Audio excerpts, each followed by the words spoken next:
ఈరోజు నాటుకోడి పులుసు దోశలోకి చాలా బాగుంటుంది.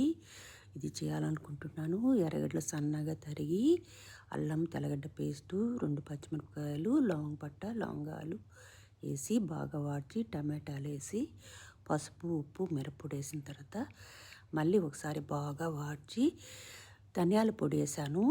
ధనియాల పొడి వేస్తే కోడి కూరలో కొంచెం మంచి గమగమ స్మెల్ వస్తుంది. సాల్ట్ కల్లుప్పు వేసాను.